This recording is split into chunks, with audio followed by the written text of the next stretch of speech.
BTB listeners, thank you so much for checking out today's episode. Listen, if this episode inspires you, do me a favor, take 5 seconds to shoot me a like and subscribe to the podcast. There are several more exciting guests that are in the pipeline, and I just can't thank you enough for your continued support, and let's keep paying the mission forward. Those are the exact spots where you've been dodging growth and handing your power away. Every time you have those moments where you're getting down into the dumps mentally, you're giving away a part of yourself that doesn't allow you to truly become who you're built to be. What are you built to be? What are you built to become? The time is now. The time is right now. You weren't built to break. You were built to be something greater. Welcome to Season 2 of the BTB Project. I'm your host, Coleman Gearhart. I was the overweight kid, the one counted out, lost 100 pounds, found purpose in the pain, and turned my setbacks into a story worth telling. This podcast isn't about perfection. It's about persistence. It's about identity, discipline, and comebacks. Getting up one more time and becoming who we're always meant to be. If you're ready to go deep, do the work, and live out what you're built to be, you're in the right place. Let's lock in, let's rise, and let's get to work.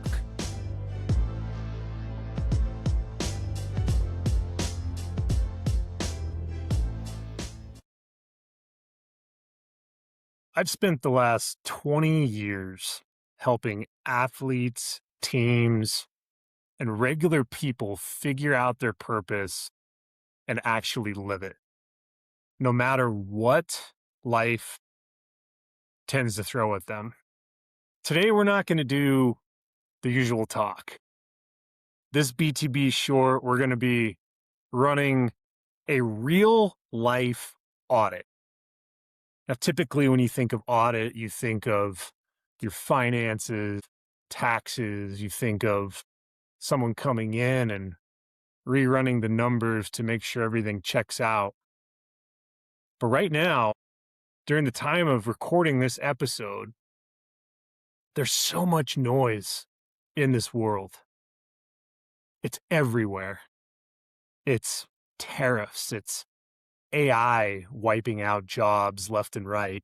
It's people feeling the squeeze even when the stock market is up. It's easy to sit there and say that everything's stacked against you. So why would an audit be so important to you? Well, you got to start by going back to the root of what has been happening with the BTB Project. This is something that I've lived myself. When my son was trying to get actively recruited in the transfer portal, I could have blamed coaches. I could have blamed timing, the system, because why he was there in the first place. And some characteristics, I did do that. Or when I think about just recently my foot blowing up and having it be something to where I could barely walk and trying to get answers of why did this happen to me? And I could have just blamed the injury and could have quit moving, could have quit trying to get better, could have just gotten frustrated with the chronic pain that I was in. There was a time where I had to step away from the podcast. Several weeks where I wasn't recording an episode, and I was so frustrated with myself that I couldn't believe that I was letting life or this excuse of being too busy affect something that I care deeply about and love giving to you guys on a week-to-week basis. But as I had that mindset, none of that got me anywhere. So today, we're going to be doing this ownership audit. 3 moves, something that's straight up, easy to understand, and something for you to implement in your life starting right now, today. So I want you to go ahead and grab a notebook And this only works. I repeat, this only works if you actually do it. So here's how it goes. First, I want you to write down your top 5 or 6 reoccurring complaints in your life right now. The stuff that keeps showing up. It could be along the lines of work, money, your body, what it's like trying to be a parent, the economy, AI is going to take over everything. Whatever it is, I want you to be honest, no fluff, and I want you to write down those complaints. Look, if you were stuck on what to write, start with the thing that made you roll your eyes or tense up this week. The one thing you kept complaining about in your head, or if you're a husband, maybe it was the one thing you kept complaining to your spouse. It's that one thing. Don't sugarcoat it. The stuff that makes you so upset and that keeps you up at night, that's the type of gold that's important to write down in this audit. I'll do mine out loud so that you can see what I mean. Last month, mine was my foot still hurts and it messes with my training, my ability to go out on my runs, which helps me emotionally, helps me mentally. And then my son with the transfer portal and navigating all of these conversations and looking for roster spots in a unprecedented landscape for the NCAA. The podcast losing some momentum after I decided to divert my time to other things. Feeling like I was falling behind, and at 42 years old, I just felt like I developed way too many excuses. And I kept adding on to it, thinking about the economy and all the noise that every decision was being made in my life. I felt like it made things feel heavier. Have you ever felt like that? That's the list. That's the type of stuff that wasn't allowing me to be present, to be focusing on becoming the best version of myself. So based off of hearing that, I want you to look at your list. Those weren't random thoughts that I had. Those were things that I was actually working through mentally. And those are the exact spots where you've been dodging growth and handing your power away. Every time you have those moments where you're getting down into the dumps mentally, you're giving away a part of yourself that doesn't allow you to truly become who you're built to be. Next in this exercise, I want you next to each one of these, give it a number between 1 and 10. How much real influence do you actually have over it today? 1 means you have 0 control. 10 means it's mostly on you. And be real with that number. Between 1 and 10, I want you to go through each one of these. And if you're lying to yourself here, this is where this whole exercise falls apart. I need you to be honest with the control you think you have to these things that are bothering you. I see guys, especially guys, do this all the time. They rate something with a 2, per se, when deep down they know they've got more control than they're admitting. And that line item should actually be an 8, 9, or a 10. So let me show you with some of mine here. My foot flare up. When I originally did this exercise, because unfortunately this is the first time that my foot has flared up, I remember back in the day putting a 3 or a 4 next to this. And then I realized the daily mobility work, the strength stuff, the posture drills, the things that I have had to try to do to get my foot back. There's so much that's in my control, right? Yeah, the pain and the nagging, that's can sometimes be more out of my control. But as I'm working to get better and seeing the doctors and getting the exams and getting the tests that I need to get to the bottom of what's going on, that's all because of taking initiative and finding ways to be in control of what I can control. Sometimes I was blaming the pain instead of owning it. My son's situation in the transfer portal, maybe a 3.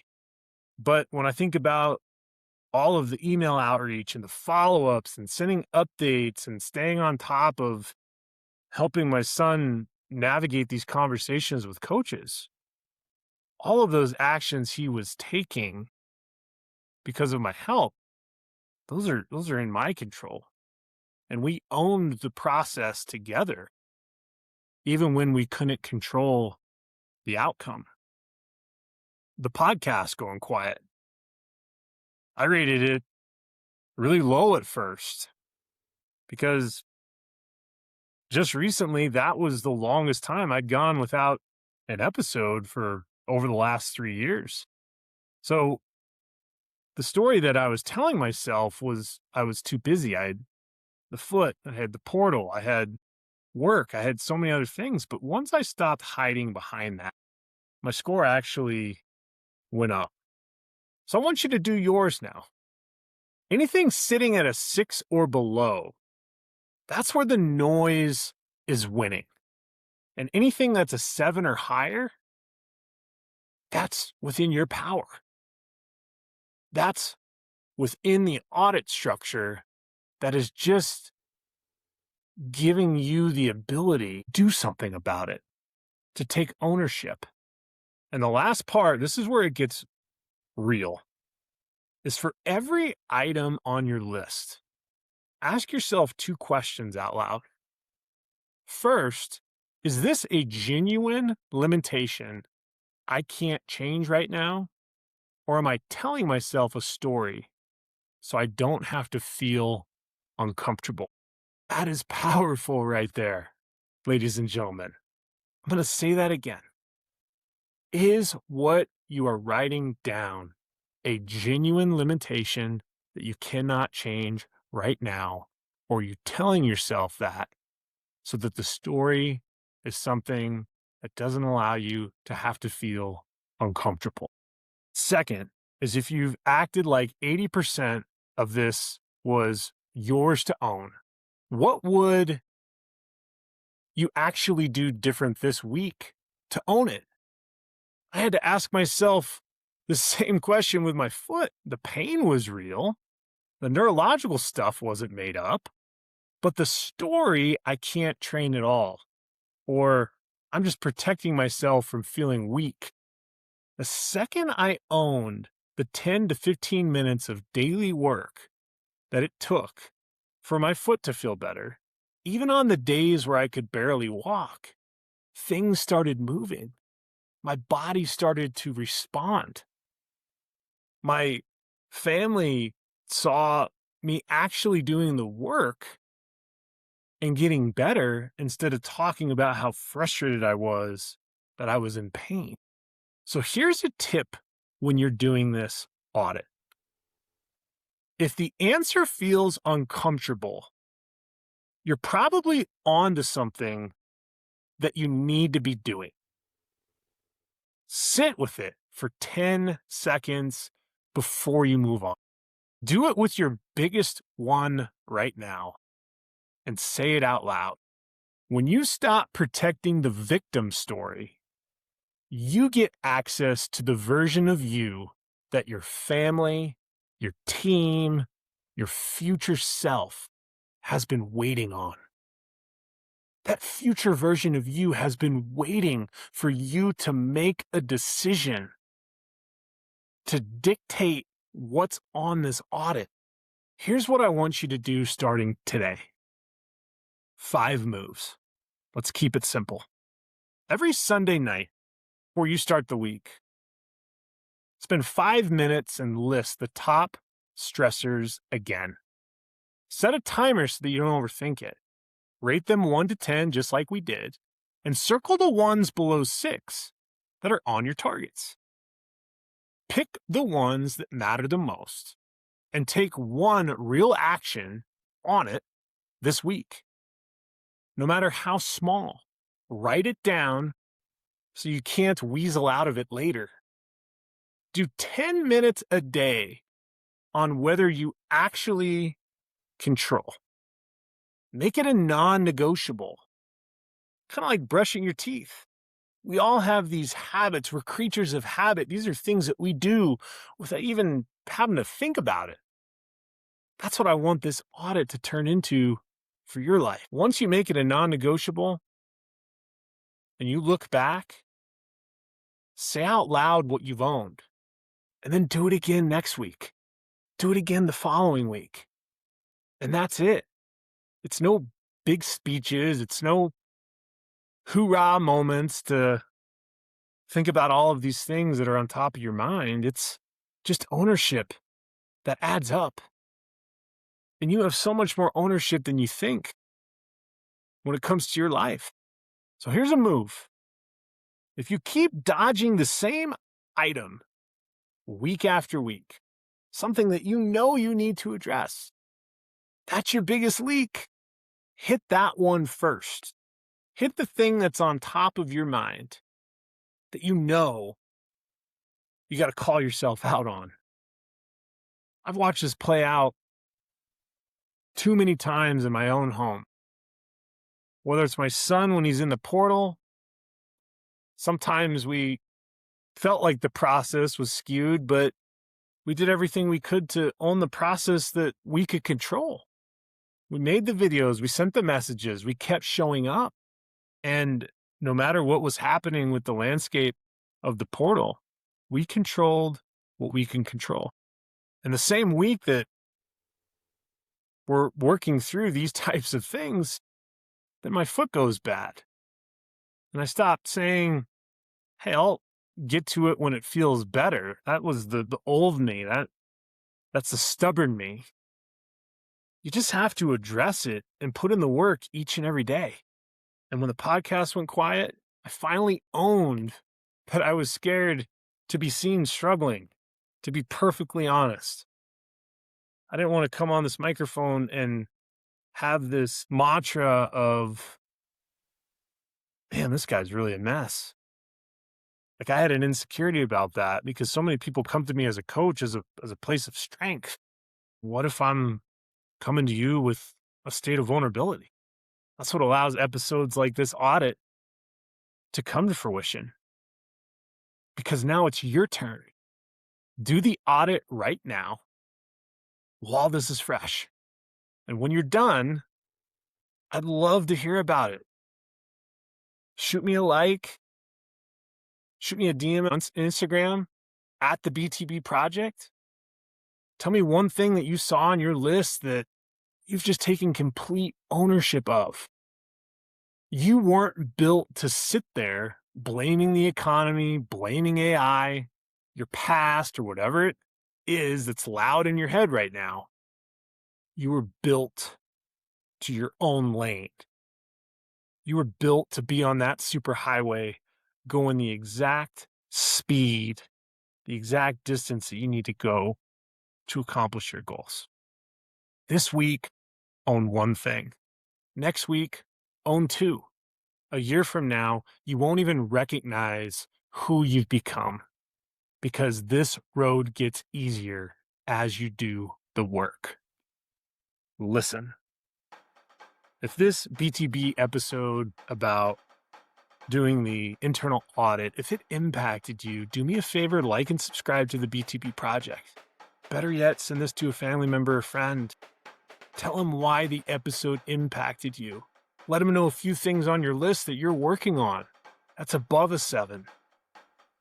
That is more contagious to getting people to do things that they never thought you could do than you could ever imagine. I truly do believe that impossible is nothing. And it's these types of small practices each and every day that impact that. As always, I'm proud of each and every one of you. And until next time, take care.